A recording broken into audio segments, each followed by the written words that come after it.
Hi, boys and girls. Welcome to the next step in our Adapting Folktales and Fairy Tales unit. You have listened to traditional folktales. You have listened to adapted folktales and fairy tales, and now you get to adapt one of your own folk or fairy tales. Make it your own. You have been shared 4 documents. One is Little Red Riding Hood. One is the 3 Billy Goats Gruff, the 3 Little Pigs, and Cinderella. Choose one of those documents or choose to write your own based off of a traditional folk or fairy tale. Before we start adapting, let's revisit what it means to adapt a fairy tale. So when you adapt a fairy tale or a folk tale, the characters change, possibly. The events change. Maybe you change the setting, or maybe you change the character's motivations, what the character wants, and how that character wants to accomplish their task.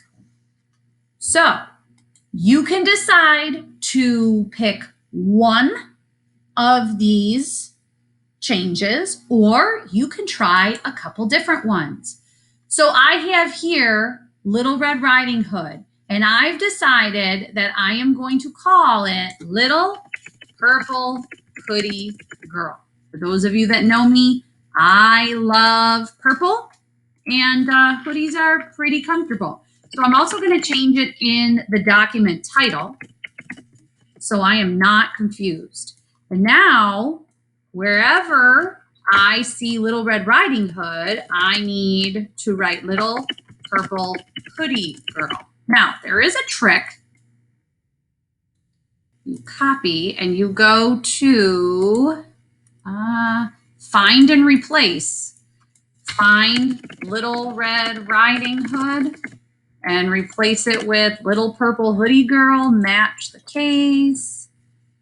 And replace all.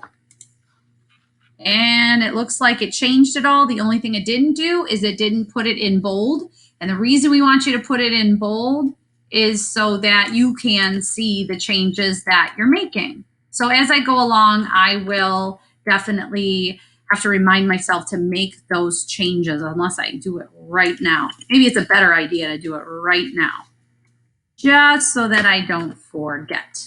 Okay. So I'm also going to change the setting. And I'm going to say that Little Purple Hoodie Girl lived in the town of Tonawanda with her mother. Well, that's a change. One day, Little Purple Hoodie Girl went to visit her teacher. She had a nice cheesecake in her backpack, because isn't that a great place to keep cheesecake? On her way, Little Purple Hoodie Girl met a bear in Lincoln Park. "Ah, hello," said the bear. "Where are you going?" "I'm going to see my..." Remember who she's going to see? Her teacher. "She lives at Franklin Elementary." Yes, boys and girls, normally teachers do live at school. I know you don't believe us, but we do. We feel like we live there. "Behind those trees." That makes sense. The bear ran to the teacher's classroom. Ooh, this is getting good. And ate poor Mrs. Bridalski up. Woo-hoo. He didn't get in the bed. He sat at Mrs. Bridalski's desk.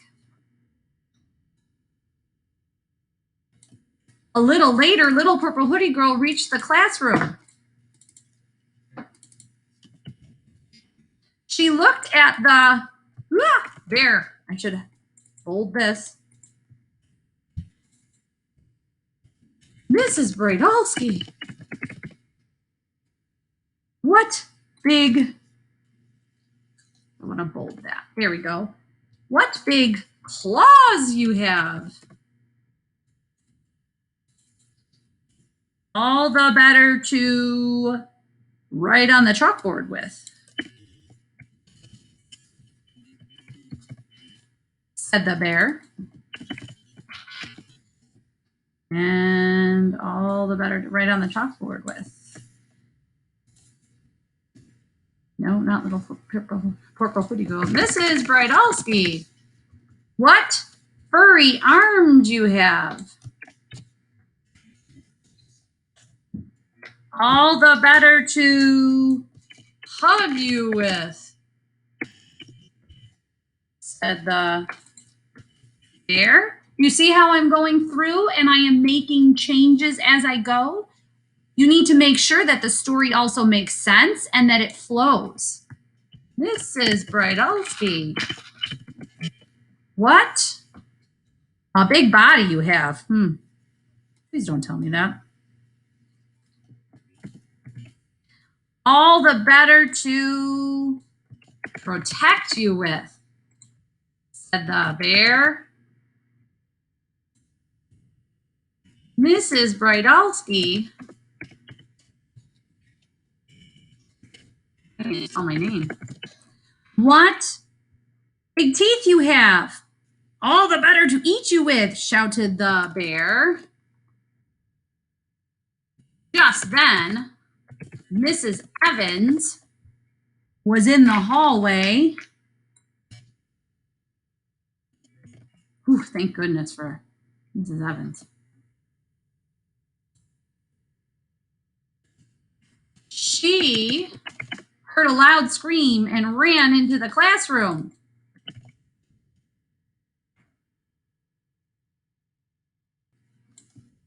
And remember, you have to change. It's not a he, it's a she. Mrs. Evans, she didn't hit the wolf over the head. Mrs. Evans brought the wolf down to, nope, not the wolf, the bear down to the office with the help of Mrs. Milligan and Miss Gramza. The bear opened his mouth wide and shouted, and Mrs. Bridalski jumped out to the shower. The bear was suspended from school, and little purple hoodie girl never saw the bear again. The end. So boys and girls, have fun with this. Enjoy. You can use one of the documents that has been shared with you, or you can attempt to try this on your own, whatever your comfort level is. Your adapted folktale and fairy tale needs to be finished by June 10th. Have fun.